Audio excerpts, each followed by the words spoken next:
குரு வேலா பேசுகிறேன். ஆகஸ்ட் மாதம் துலா ராசிக்கு என்ன நடக்கும் என்பதை பற்றி பேச வந்திருக்கிறேன்.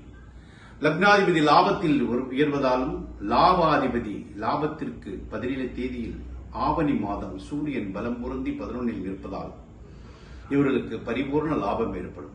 12ஆம் இடத்தில் கேது நல்ல தூக்கத்தையும் சந்தோஷத்தையும் கொடுக்கும்.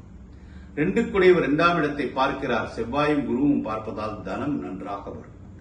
3 9இல் சப்தமாதிபதியுடன் கலந்து நிற்பதாலும் துணிச்சலான முடிவுகளை துலா ராசிக்காரர்கள் ஏற்படுவார்கள். 4 5 வக்ரமாகி இருக்கிறார். அப்ப தாயின் உடல்நிலை பின்னடைவும் குழந்தைகளுக்கு செலவும் ஏற்படும். பஞ்சமாதிபதி இருந்தால் பூர்வ புண்ணிய நிலன்களில் அவர்களுடைய பூர்வீக சொத்துக்களில் வில்லங்கங்கள் ஏற்படவும் அண்ணன் தம்பிகள் பிரச்சனைகள் ஏற்படவும் வாய்ப்பு இருப்பதால் அதை சுமூகமாக தீர்த்துக் கொள்ளவும். சத்ரு ஸ்தானாதிபதியில் ராகு இருப்பதால் சத்துருக்கள் கட்டுக்குள் இருப்பார்கள். சப்தமாதிபதி செவ்வாய் அட்டமத்தில் குருவுடன் கலந்து நிற்கிறார். சிறிதேனும் மனைவியிடம் பிணக்கம் ஏற்பட வாய்ப்பு இருப்பதால் மிகவும் ஜாக்கிரதையாக கையாளுங்கள். அட்டமாதிபதி அட்டமஸ்தானத்தில் குரு விபரீத ராஜயோகமாக உட்கார்ந்திருப்பதால் திடீர் தன பிராப்தியம் ஏற்பட வாய்ப்பு இருக்கிறது.